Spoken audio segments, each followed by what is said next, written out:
You open that. She can fit in here. I mean, she's in there. Oh, she's in there.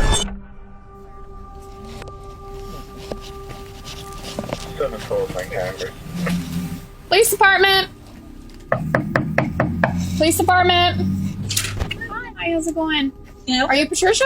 No, I'm her daughter, Carol. This is 50-year-old Carol Ray. She lives with her mother, Patricia, and her 3-year-old daughter. Is Patricia here? No, she's not here right now. She's with her sister. Okay. I'm just asking because someone was worried they didn't know where she was at. My son, John. And him and her are having a little bit of a tiff because he owes her quite a bit of money. And he's been trying to call her for 24 hours now. And I gave her the message yesterday. This made sense to the cops. Carol's mother, Patricia, didn't want to deal with her greedy grandson and decided to move out and ignore him.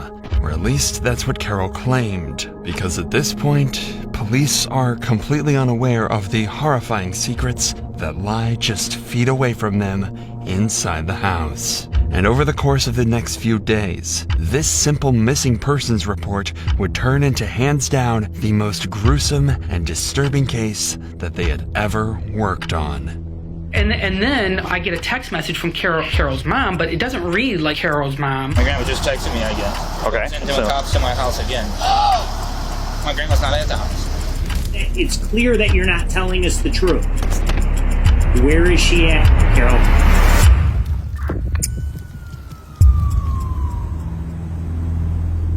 Following the interaction with Carol the previous night, John would call the police again, slowly becoming more concerned that something had happened to Patricia.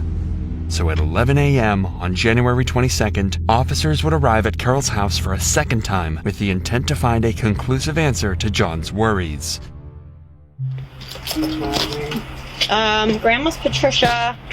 Mom is Carol.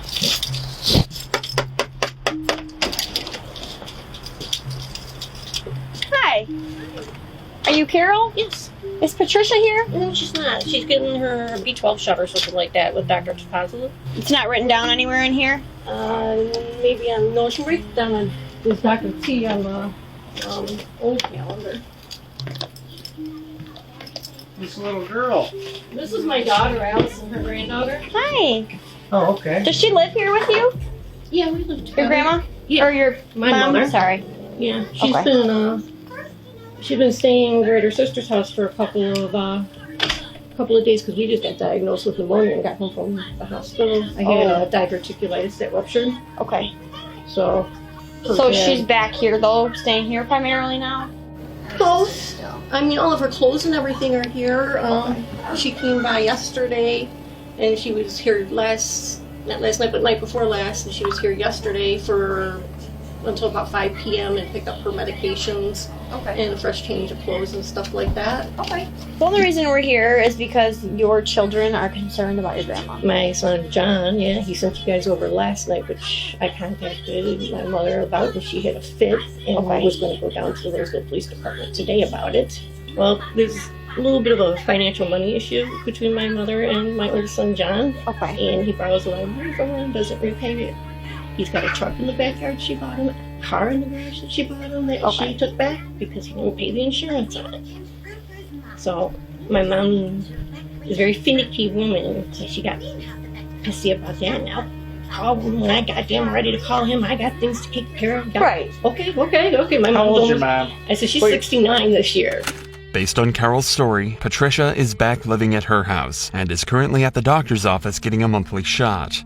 Everything lines up. Patricia temporarily stopped communicating with John due to a financial dispute. However, John, being a caring grandchild, got worried something more sinister was at play. It seems like it was just miscommunication. However, officers decide to get all of Patricia's information and check her room just to ensure nothing's off. All right. Where's her room here? And it's right back here. Can we just look at it? Yeah, do you want to see where her clothes are and everything? You want to show us? I'm sorry, baby. You want to show them where Grandma B's room is? Her room is the last one on the right. Allison's is the first one on the left here. Yep, we would let Natalie sleep in this bedroom since Grandma B spent the night right with you, so that she can have her stuff on. All my mom's stuff. And all her clothes are in there? All my mom's stuff is right there. Fresh clothes that she just washed. Okay. All right, we're good. We get the call, you know, and then there's one side of the story, and then there's the other. So if he's got everyone worked out, like he said, he might call, someone else might call, and you don't want us showing up here a million times. So we want to just see her in person. Hey, you're fine. That's all we need to do. Okay? Alrighty. Alrighty. Thank you. You're welcome. Have a good day. The officers have one simple task to wrap this case up. Simply confirm Patricia is okay with their own eyes. To do this, Officer Pelt decides to call the doctor's office where Patricia is apparently being treated. However, the call doesn't go as planned. Hi, this is Casey from Woods Cardiology. How can I help you? Hi, this is Officer Pelt with the Roseville Police Department. I'm just calling because I believe you have a patient in your office by the name of Patricia Bennett. And she has some family members that are concerned about her and are trying to just make sure she's there. Nope. She's not here. They might have got the date mixed up. Her appointment is, February the 13th. But I'm going to go ahead and ask a couple of my colleagues just to make sure, like, did she come here? Right. Or anything like that. Is she planning on coming there? Nope. She's not supposed to be in today. Nobody's seeing, like, she hasn't come in yet or anything like that, but we can watch out and contact you. Suddenly, things are starting to misalign. John insists that he thinks Patricia is missing, and now the only person living with her is lying about her current location. Something is definitely not adding up, so officers decide to speak to John again to further investigate the strange situation. I just don't get why my grandma would make a Facebook post saying she's at home. You guys show up and she's not there. And that was literally 2 minutes ago. As soon as you pulled away, she texted my dad that. There may be other circumstances that we're not aware of, or the family's not aware of. I'm hoping I just have a pissed off. So what your expectation is that this woman here who's your mother, Yeah. is hiding your grandmother from you? Yeah. For what reason? For months. She's trying to take the money from her that you think is entitled to you? No. Okay, I don't know. You know? Your grandmother, what? Our grandma raised us. Raised you, okay. Okay. So, generally, yes, I'm really concerned. Our mom's been in and out of our where life. she's at. Right, okay. You know, our mom was never in our life. And I just don't want my grandma to be passed away and she's collecting, or hopefully she's just hiding her because she's sick. Mm-hmm. And my grandma doesn't want to know. I'd rather have a pissed off grandma than a missing or a dead. Well, if she's dead, then, I mean, if she's got a body hiding somewhere or is done away with her, I mean, and then trying to collect Social Security or whatever she receives, I mean, that takes some effort. My grandma has fraudulent Has police reports on her. Yeah, police reports on her. When was it then? A couple of years ago. Yeah, A couple years ago? back. Okay. And what happened to those charges? I think my grandma decided to not pursue them Okay. fully. They had, like, Uh-huh. lock her up because that's her daughter, but... I'm not trying to get her in trouble, but why would you keep lying? But so that's why I'm thinking that nothing's adding up. My grandma just texted me again. Okay. Sending So, cops to my house again. My grandma's not at the house. John's claims are frankly terrifying. Not only does he suspect his mother of stealing from Patricia and using her money, but he thinks she may have even murdered her. Accusing your own mother of committing such a terrible act is something officers need to take seriously. However, there's no evidence to suggest that Carol had even harmed Patricia, let alone killed her, so these claims feel drastic, unfounded, and premature. Officer Jerebick seems to have felt these claims were over the top as well, so he would lead John to the station to file a missing persons report. Additionally, he wants to learn about John's history with Carol, and why he thinks she may have killed Patricia. Alongside John would be Carol's ex-husband TJ, who claimed to have important information that could help solve the case. We're just gonna record you and I. All right. So when did you physically last see your grandmother eye to eye? Probably after Halloween, beginning of November, before I went to North Carolina. I came back from North Carolina Thanksgiving, so didn't see her. Went there on Christmas, didn't see her. I've been calling her and asking her to call me. I need to hear your voice, or have my mom have you call me, I need to hear your voice, or I'm going to do a welfare check. I threatened that a couple weeks ago. All right. Yesterday I just cracked and finally called it in. And now you haven't had any voice contact with her since Thanksgiving? Somebody's been texting me off her phone or off her Facebook. I know it's not her just because the words they use. It's not how my grandma talks. When was the last time you saw Carol? Last time I saw Carol, period. Not Carol, Patricia. Oh, okay. I'm like every time I drop my daughter. Yeah. Like Patricia. Patricia. Contact Her with mom. Patricia, Her mom. yes. Yeah, it was around Halloween time. I did receive one text message the other day stating that she was sorry for holding up Carol. Carol and my daughter were supposed to hang out because it was my birthday this weekend. Getting around 6 o'clock, I started texting her. I'm like, what the fuck's going on? You know, it's my birthday. We were supposed to be celebrating it and blah, blah, blah. You, Carol, and Allison are supposed to be celebrating on Sunday, your birthday. Right, and then I get a text message from Carol's mom, but it doesn't read like Carol's mom, but it says, sorry, I'm holding her up, signing over the cars and giving her title to house and insurance stuff so she get that stuff fined Monday. It gets kind of, when Carol types, a lot of times it comes up kind of misspelled. It's because she doesn't wear glasses and stuff like that. The only contact that you've had with her was from a random message, and she said that she was with my aunt. So I did some research. I went there today and spoke with my aunt. She hasn't spoken with my grandma since 2015. Remember how Carol said that Patricia moved over to live at her sister's house? Is Patricia here? No, she's not here right now. She's with her sister. John visited that house, and Patricia's sister claimed that she hasn't seen Patricia in over 5 years. And she was messaging me today while we were there with the cops, saying that she was home, and messaging my dad that she was home when we know she wasn't there because the cops were there. My dad screenshotted them all and sent me those messages. Okay, can you email those to me? One thing I do know, and I mean, in this type of situation, I would hope it's more true than it is the other, is I've known Carol since I've been 20. I mean, like boldface, like you can show her, like, here's a picture of you, and I have. Here's a picture of you doing this, and da-da. It's not me. I mean, so she's always been a chronic liar, especially when she's off her meds. Because she does take lots of medicine, longer than I think even we were together. I mean, I'm sure you can get her list of medicines that she was taking, but I guess she lost her therapist, so she has not had medicine for the last couple months. And when that happens, things get kind of wonky with her. Any other conversations? Other than calling the house phone, social media, off of like Messenger, calling her that way, texting her, nothing. And then on 12th of January, my mom texted me off her phone saying, Grandma B is sleeping, getting over pneumonia here. I was like, have her call me. I need to hear her voice. She never does this. She always calls me. And there was no response. These interviews help clarify why John would go as far as saying Carol had killed Patricia. She's been lying to them for months, nobody's been able to see or speak to Patricia, and she happens to have a decent surplus of cash that the family has been pulling from.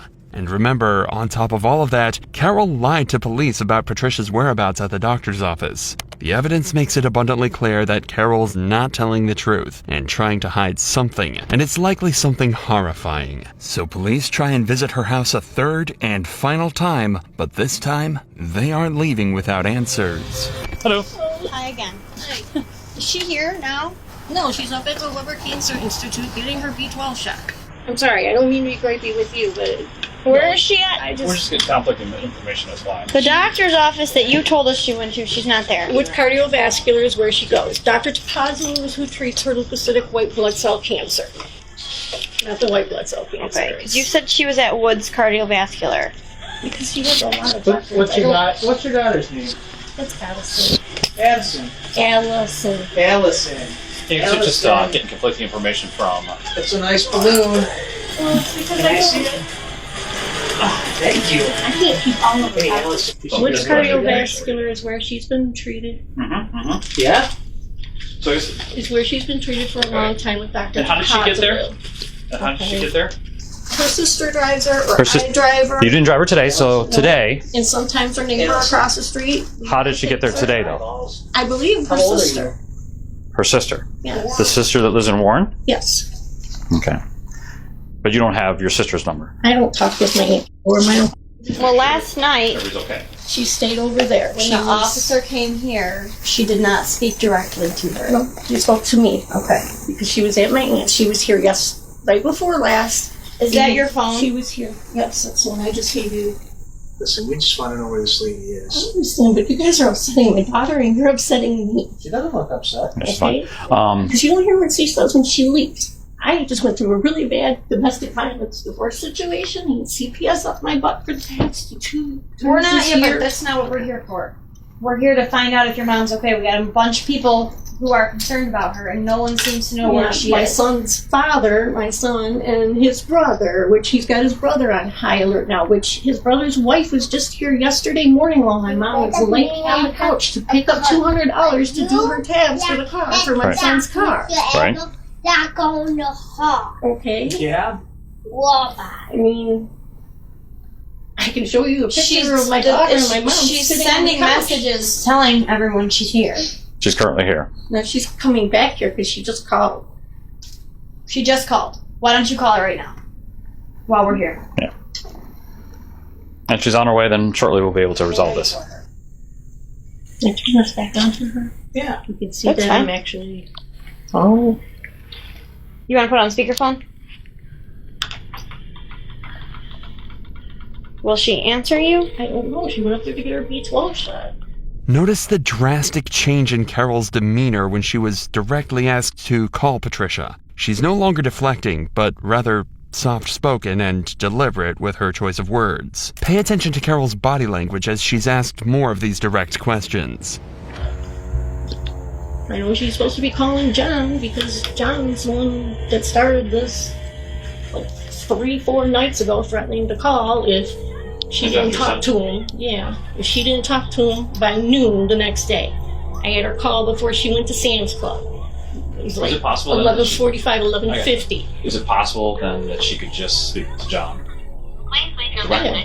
directly? Yeah. Well, then why hasn't she? Like face to face, so that they're at ease. She's not answering. We're sending messages to Do each you want other. to call her again? And we were just concerned. I'm sorry. Yeah. She was talking, you were talking, the phone was ringing. What did you say? Why can't your mother directly speak to John? Not through a message, not through text. She can. FaceTime. I don't have nothing to do with her and John, though. Well, that's why we're here. I'm getting stuck in the middle of it. Yes, we and got so it. are we. So are we, and we have to figure. We have trying to to get see some- her. You want to just try to call her again? What's the doctor's office she's at? Which car are you? No, the Weber Cancer Center is behind Macomb Hospital. Coincidentally, Officer Peltz would call this doctor's office, and yet again, Patricia was nowhere to be found. Officer Pelt knew something was off and decided to call in Detective Jarabeks to question Carol officially and confront her about her growing list of lies. Grandson doesn't live here. Okay. If this does go downhill and she starts making any admissions, let's stop, get her to the station. We'll do a search warrant, whatever we have to do for the house. But if she Do starts, you want to do a consent to search first? So we can gather it at the house first? Does she have consent? yeah, let's start out with that. She's already let me go through the house. Did you go through the garage? I have not been through the Cars, garage. check the cars. No, I just went through the house. It goes south quickly. So she's at her breaking. Okay. This is Detective Garabix.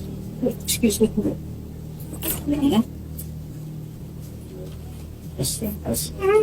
Hi. So we're gonna, if you don't mind, we'll get consent from you to search the house to see if there's anything that would lead us to think of who she may have went with to help you out and figure out where she went. Mm-hmm. She didn't tell you otherwise, right? You're under the impression she was supposed to be with her sister. Yes. That's what she told you. Yeah. Who lives in the house? I do. My mom and this little girl for her over. Has she done this in the past? My mom doesn't tell anybody what she does. And your son seemed pretty concerned that she was in there. My son John. Yeah. Yeah. But she tells you that she's with her sister. That's got me. That's concerning, correct? That's got me worried. I'm not worried, but aggravated. She's not answering her phone calls. The people that she says she's with, she's not. Mm-hmm. That's got me concerning. aggravated. Because I won't feel right if I leave this house without looking for anything that can point us in the right direction. Mhm. I want to do my job properly and make sure that. And I guarantee when she walks back in this door, and she finds out that I searched for her through her stuff to help try to find her, she's not gonna be okay with it because that's what most people would be okay with, correct? I'll open up her bedroom door so you can see her stuff or whatever. I'll unlock the car for you so you can look at it and whatever, or whatever you want to do. I don't want to sign anything and get in trouble. Okay. There's all of her things. Okay. When your mom left, did she take like a toothbrush, a bag of clothes, like she was spending the night anywhere? Well, she's a personal and her coat and boots. Yeah, does she normally sleep over people's house without, Well, she does. She did this time. And she has in the past. Those are puzzles, so right? she does have, She's doing. obviously, medical issues. Oh yeah, she's had medical issues for a while. She takes. What I'm saying is that that's also, when we're looking at somebody being missing, it's concerning because anything can happen when she's had COPD, she's had a stroke already. You understand, she's out there. You don't seem very concerned. I'm more concerned for your mom than you are. I am concerned. I've talked to her and seen her in the past 24, 48 hours. But now I'm frazzled because she's lied to me about talking to my, and I don't know why she would do that. So, I mean, we're concerned because your mom left, but she didn't even pack a bag to go, you know. For an overnight, she probably won't. Even when she came out to my trailer that I was remodeling up on Hall Road. So for like an overnight, you don't pack like just a toothbrush, a change of clothes, underwear? Doesn't have any teeth. Obviously, something's going on here. We're fairly certain something's going on. We need to start fresh, and we need to tell we need you to tell us exactly what happened. your story's not adding up. Your story doesn't add up. Goes through it very quickly. You're extremely nervous. Well, yeah, I had the police here last night and today. Yeah. Carol, obviously, something probably happened to your mother, right? You know something that you're not telling us. That's apparent to us. We're trained investigators. We know when something's not right and something isn't right. You have many people outside of you that are concerned about your mother's whereabouts. Where is she at, Carol? I don't know, because she honestly said is what she told me when she left here. The detectives haven't cracked Carol yet, but they're extremely close. If they can get verbal consent to search the property, they may be able to find clues to further solve the case or get Carol to reveal more information. All right, listen to me. A few things. You're lying a lot, okay? I'm now at a point where I don't believe anything you're saying, okay? Well, I've now confirmed another part of your story that's wrong. So you need to come clean now. Let me know where your mother's at. If she's in this house or in your garage, that she passed away from natural causes or whatever it is, and you didn't want to do anything because maybe you needed some extra money for Social Security or whatever it is, we can get through it. But right now, what you're doing is you're hiding somebody who's possibly dead, okay? Absolutely not. Carol, she hasn't been in this house in 2 months, 3 Yes, months. she has.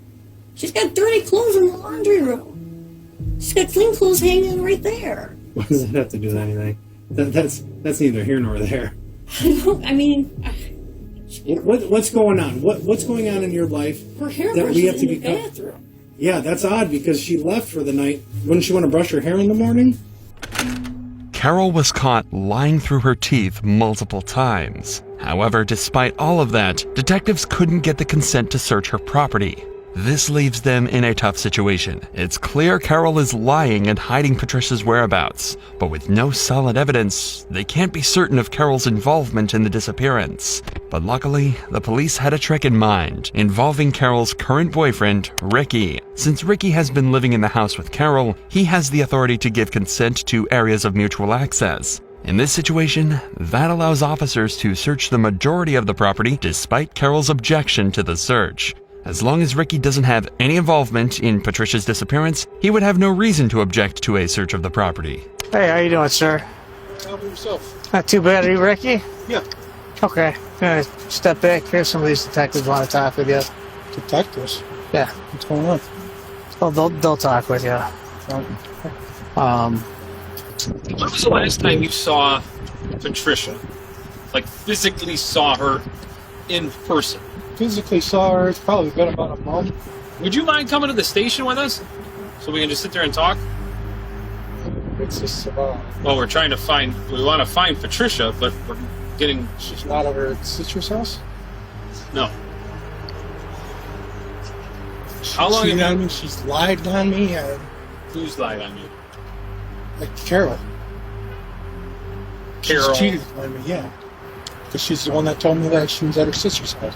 Thankfully, it seems as though Ricky has no idea of the crimes. More importantly, he would agree to a search of the property, granting them access to most of the home. If they discover anything serious, they'll need a search warrant to investigate it further, but a cursory look around the property is now fully legal. They begin by searching her backyard and cars. Someone's gotta search the inside. Who's with her? Help. Huh?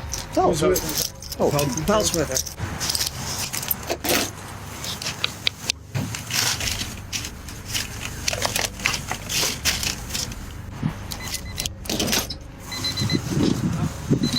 Huh? Supposed to be my...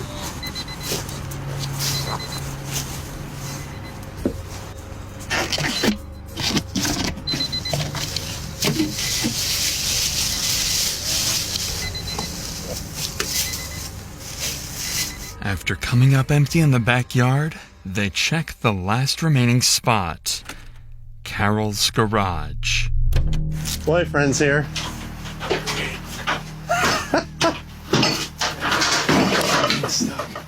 Just want to look up here real quick.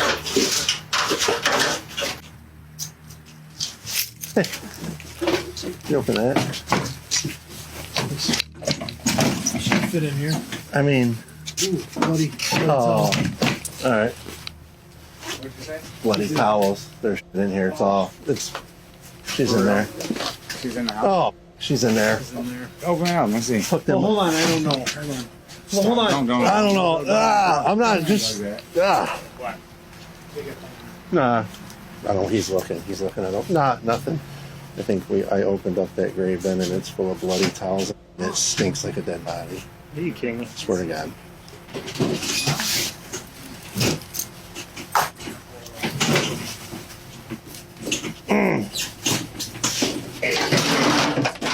You gotta get the search warrant up.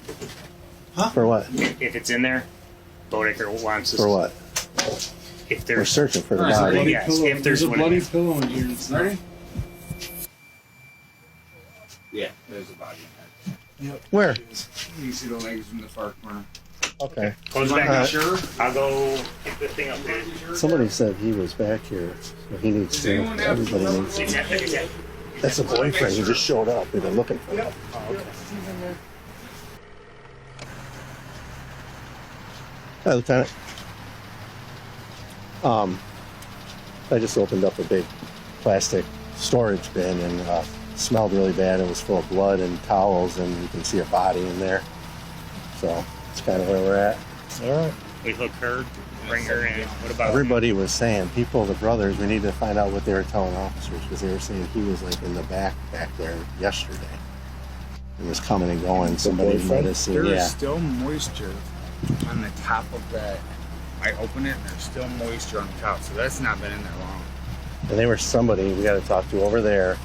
They said, yeah, you know, the door was open yesterday and he was coming and going, and then all of a sudden his car was gone. This dude? Whose boyfriend is it? This is the girl in Carol's. The daughter. I say we bring him in. We Yeah. saw now.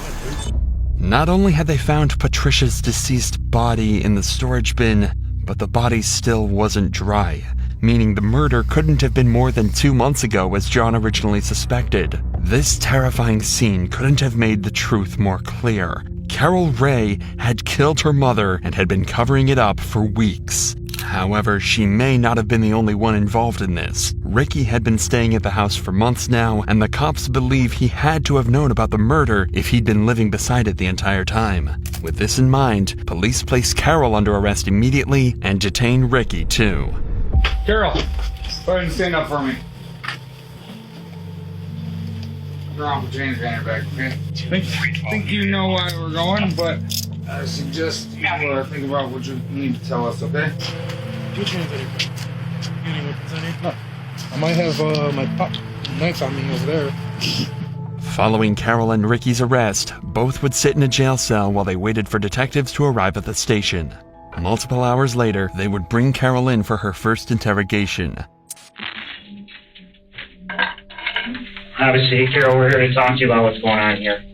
The further we let this keep rolling, the further it's going to get without you being able to, shed some light on this, okay? The goal for this interrogation is not to get Carol to confess, because she obviously did it, but to determine a motive and figure out if Ricky was also involved. If I say something and it comes out wrong or something like that, I don't want it to be because it was an accident.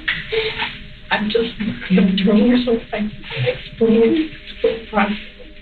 If you explain the truth, then it will come out as the truth. I don't believe so. I can't give you advice, but if you want to tell your story, you can tell it how it is. I don't have to ask any questions. If you want to get it out, you can do that. At the same time, once I tell you your rights, if you don't want to talk, you don't have to talk. That night, we were sleeping between 1 a.m. and 4 a.m. in the morning, and I heard loud banging. My daughter and I were sleeping in my room in the back, and my mom was sleeping on the couch. Anyway, there was a big crash, and it sounded like someone was breaking through the glass window or breaking down the door in the living room. I grabbed my gun. I went running down the hallway and had my finger on the trigger like an idiot. But I went not running, but walking fast down the hallway. And I hit with my right foot, hit the stupid at that hallway, making my hand like this, and it went off. Doing thing when I shook her shoulder, and then I heard gurgling. And I screamed, "Mom!" and pulled her on the floor. And I noticed that she had blood coming out of her mouth. But I thought somebody had broken the window or something like that. There was a huge, loud crash. If a suspect is highly emotional when recalling an event, they will often have trouble remembering certain details in that moment. You'll often notice the suspect unable to form full sentences and stuttering in their speech. But Carol shows none of this. While crying, she manages to form a detailed timeline of how she killed Patricia. This implies that her story of events may be inaccurate, and the murder wasn't a mistake like she claims. Now that they've heard it, however, the detectives would be able to search for evidence that explicitly countered this story, and that didn't take them long at all. The very next day, they brought Carol back out of her cell and into the interrogation room again. Throughout this interview, see if you can spot the information that the detectives found specifically for this conversation, and watch how they use it to break her story apart. Going off of what you said yesterday, I know you said you're walking down the hallway, rather quickly I heard a noise, and the gun in your hand, the Ruger. You're walking the owls right there, you tripped, you used your finger on the trigger, and the gun went off, correct? Okay. You saw your mom bleeding, and then, I thought you said you saw it coming out of her mouth. Right away, I went on and it freaked me out, and I dropped it, and I screamed out, and I pulled it. I don't know much better. I went shoulders, called her name. I called her name. She was like, it was just seconds, and it was just gurgling sound, and it was something trickling out of my mouth. The cops are clearly trying to come across as understanding and compassionate to Carol, but if their main goal was to make her feel comfortable, they wouldn't have sat her in the corner of the room and positioned themselves between her and the door. They want to eventually make her feel so cornered and pressured that she lets go of the truth. So for now, this nice guy demeanor is a complete act for the detective to build rapport, as he tries to get her to talk as much as possible. So after that happened, obviously we found your mom in a container in the garage. Now, obviously my concern is kind of understand how she got there, but you gotta explain to me, because to me it seems with your back and everything that you could do this by yourself. So can you walk me through? I understand, obviously, panic, everything sets in, you're freaking out, and it's your mother you love, right? And so baby was waking up. Okay, can you kind of walk me through the minutes after all that happened? Let me ask you this, was Ricky there that night? You don't have to give them if you don't want to. Okay. Remember, an important part of this interrogation was to figure out if Carol's boyfriend Ricky was also involved to any extent. At the moment, Carol is claiming that he wasn't on the scene at all, as they'd recently had a number of arguments. The cops would have a chance to interview him later on, but for now, there's one question regarding him that they just can't seem to get their heads around. So, okay, so Allison was sleeping with you. Ricky wasn't there. Kind was near the baby waking up. What happened next? Did you leave your mom on the couch? Did you move her somewhere else? I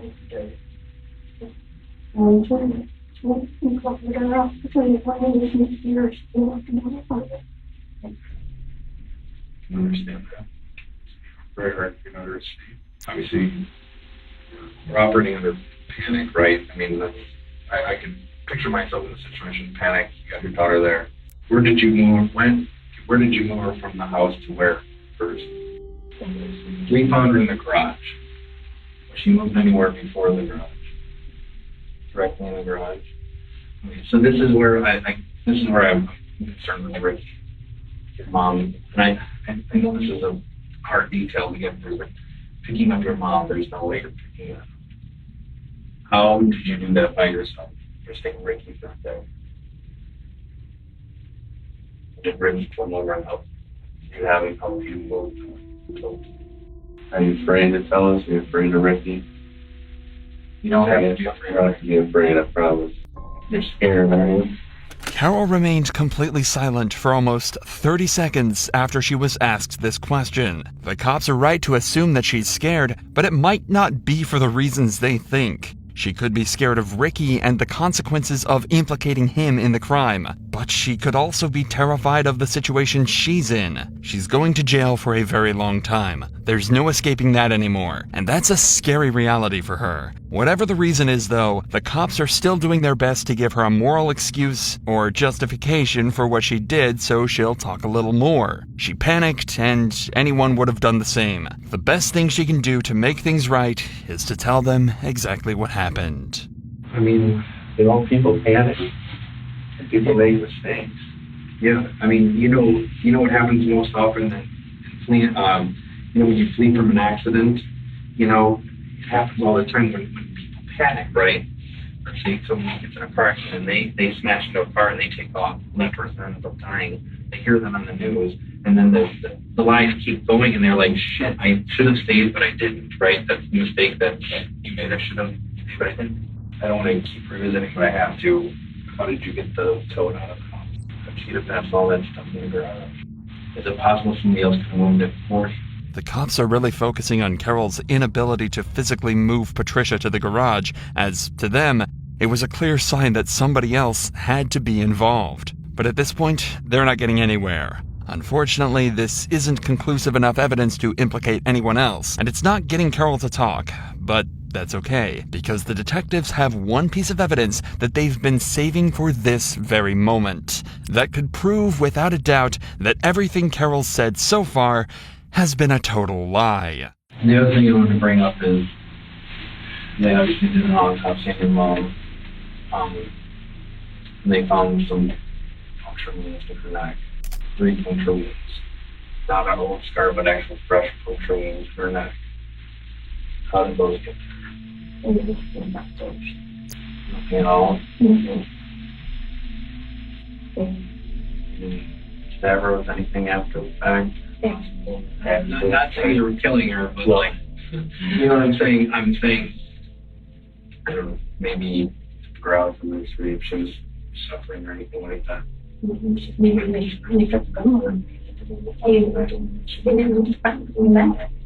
Because here's what I don't want to get caught up. Is that once they tell us exactly how deep they were, if it was a cause of death or contributed to cause of death, it could be really bad. So we have to get everything out here now if you did try to do something with those wounds that don't cause those wounds or anything like that. So I want you to think right now, what could have possibly caused those puncture wounds in her? I don't know if she had testing or anything like that. I didn't hear anything like those wounds for her. Preliminary, it looked like knife wounds. Kind of fresh. Well, like fresh, but like a puncture with the end of a knife there or something. A gun accidentally going off and killing someone. Unlikely, but believable. But 2 fresh, deep knife wounds that Carol hasn't mentioned a single time? It's going to be extremely hard to explain this one away. Not only does this imply the murder was completely intentional, but the fact that Carol hasn't mentioned it means that she knew that was the case and wanted to try to cover that part up. And again, I don't want to put words in your mouth, don't want you to implicate anybody that's not implicated. That'll get you in more trouble. That'll get you in more trouble. But as we sit and investigate and continue to investigate in the days and weeks, months to come, more things are going to come out. I'm pretty certain of it. To Rick know eventually what happened. Not to my knowledge. To Rick know your mom was in that. And Not that I know of. I didn't tell him. say anything too that leads you to believe that he knew? Did you actually not have a mistake? Did you actually mean to kill your mom? Oh, I did not mean to kill my brother. Well, I'm not saying that. That's what I'm saying. I'm saying, do you understand where, when these things can be answered, that's kind of odd. I don't know how that happened. Can I ask you this? With going back to the punch wounds, did you freak out after you shot her and she was still breathing and you wanted to make sure that at this point it's no good for her to be like this? Absolutely not. I got a word no. Absolutely not. Did maybe you kind of hook her to see, like, it just sounds terrible, but like, is she alive? Is she saying out? I know, not wrong. Okay. At this point, the interrogation has been going on for over an hour, and Carol clearly doesn't intend to deviate from her story despite all the new evidence. The detectives are still no closer to obtaining a confession or any information about Ricky from her, so they figure they've got no choice but to speak to the man himself. So later that day, they bring Ricky in for an interview of his own and attempt to get the truth out of him, whatever it may be. Do you have any idea what's going on? No, I don't. You have no clue. Somebody at the house said something about Patty is not at her sister's house where Carol was telling me that she was at. When was the last time you physically seen Patty? You guys call her Patricia? Yeah, Patty, Patricia, and I'm call her Patty. I physically seen her about, I think it was like a month and a half ago. It was before Thanksgiving. How often do you stay at the house during time this? Every day. I've been there except for, it was like the 8th and 9th when home to my mom's house. So you've been staying there every day? Yeah. Already, Ricky is being much more open and giving much better answers to all of the detectives' questions. He also seems exceedingly calm and as though he's just trying to help the officers out. Right now, he definitely isn't coming across as a murder accomplice or blackmailer, but there's still plenty of time for the cops to catch him out. What about Carol? Does she work? Does she have a job? Does she go anywhere? What does she do with most of her days? Most of her days, keeping Allison busy, cleaning the house, doing what she can. She needs some major surgeries. Any financial issues with you or Carol or Patty or anything? Mm-hmm. Nothing? Carol took care of the bills. Do you know where she has the money to if she's not working? She said she had a joint bank account with her mom. Carol been acting strange or suspicious to you or different? She's bipolar, so yes. I always said that she was the world's greatest actress because I can't tell when she's being sincere or not. That's in the condition of bipolar. They're compulsive liars, and I've been caught in a lot of her webs before. I've been telling her she's been feeling more distant. Ricky, I mean, I don't really necessarily know you, obviously, but you seem pretty nervous to me. What's going on? Is there something you're nervous about? I'm not nervous about anything. Where did you sleep in the house when you were there? Mostly in the bedroom with Carol. Carol's bedroom? Where did, sometimes on the couch. Where did Allison sleep? Mostly in her bedroom. Let me ask you about the garage. You ever go in the garage? Yeah. Never? Hardly ever. When's the last time you think you were in the garage or on the crime? I think we went to go look for a screwdriver. Geez, I don't even know. I think it was early December. It's been a couple of weeks. Did she have you go and look for it, or did you go? No, she came with me. Compared to Carol's interrogation, this one seems extremely laid back and relaxed. It feels as though there's a big chance Ricky genuinely just doesn't know what's going on. However, the cops do pick up on the fact that he's a little nervous. He's finding it hard to look the detectives in the eyes, and he seems a little soft-spoken. So, to clear things up fully, they decide to put the pressure on big time to see if he breaks. Ricky, we got a problem. We got a real big problem. I think you know what it is, and I think you need to be honest and upfront with us. So we're going to give you the opportunity now to tell us what really happened. That's what happened. What happened? What I told you. I'm not talking about the little details we've been asking you. I'm talking about with Patty. Patty, I don't know. She's been at her sister's house as far as I know. We know Patty's deceased. And Patty's got a gunshot wound to her. And she was found in a tote in that garage. So you have to tell us everything you know so you don't implicate yourself anymore than you're implicated. Because here's the thing, Ricky. There's investigative tools we have. We're going to find out exactly when she died, where you were when she died, which I'm betting you were in that house, and you know exactly what happened. No, I don't. I never had a problem with Patty. I'm not saying you had a problem with her. I'm not saying that at all. I'm saying you know something. I don't know anything. I swear. You don't know this woman, Carol. She has fucked with my head. She has cheated on me behind my back without me knowing about it. The only way I found out about it was tripping over stuff, finding it on accident.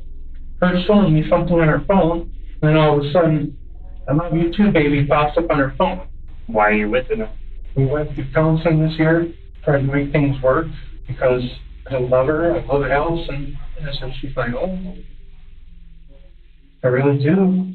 This is not the reaction a guilty person would give in this position. He's never defensive and he never gets annoyed. He just tries to explain things exactly as they are. He's not upset that he's been caught. It feels like he's upset that he'd ever be accused of this. He also gave a few pieces of information that could be backed up by the detectives, such as the facts that Carol had been cheating on him and that they'd been in therapy. In just 5 minutes, detectives went from assuming him to be the main accomplice to completely discounting him as a suspect. Carol, however, completely stayed in the spotlight, and it was eventually assumed that she acted alone and with intent in Patricia's murder. It was determined that Carol killed Patricia all the way back in November and hid her body for roughly 2 months before John had caught on to her act. Although Carol never verbally confessed to the crimes, she was charged with first-degree murder, felony use of a firearm, and larceny of $20,000 or more. She faces life in prison. Ricky was let go with no charges.